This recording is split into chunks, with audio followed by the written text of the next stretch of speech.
Hindi kasi maniwala sa Kaya, dumating pang point, bago ako nadaya,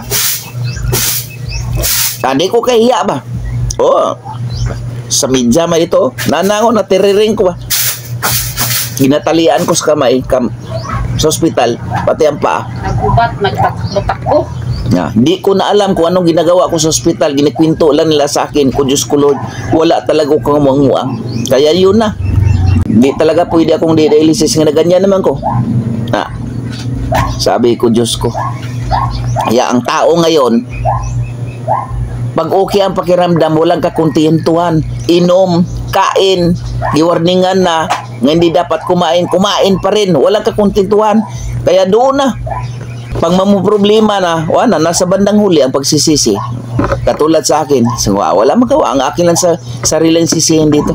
Walang ibang taong sisihin ko dito, kundi ako lang. Kaya kahit ganito ako, praise be to God pa rin. Lumalaban. Kaya ang feeling ko parang wala akong dialysis. Sabihin. So kayo dyan sa labas, o makakilala, kung hindi ko man kakilala, kung sino man tayo, ano mapakiramdam natin, magpapatsik po tayo.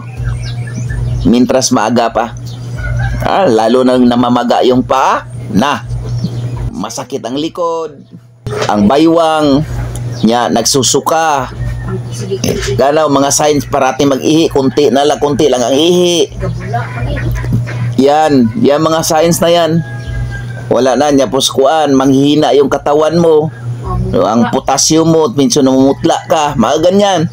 Pag hindi mo yan mabantayan, baka ang ending yan sa bandang huli, pag matigas ang ulo mo,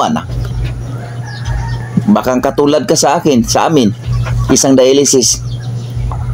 Nya kahirap na ba yung mga taong matagal naka-active sa sarili nga sila dialysis? Wala na. Silfite. Mas silfite. Mas stress. Anxiety, di makakatulog. Para sa akin, dali lang ko nakatanggap kay akin man tagla ang mali. Alam ko man nga mali ko. Parating ina-warning ng misis ko, ganito, huwag mong gawin, huwag kang mag-inom. So huwag mag-inom, energy drink, puli-puling energy drink. 2 klaseng energy drink kinainom ko. Kaya ito na, ang taong i-dialysis. Kaya hanggang ngayon, lumalaban pa rin. Kaya kumakain ng ang ulam. Birch tree with Nescafe stick. Tapos, may ampalayang niluto sa aking wife.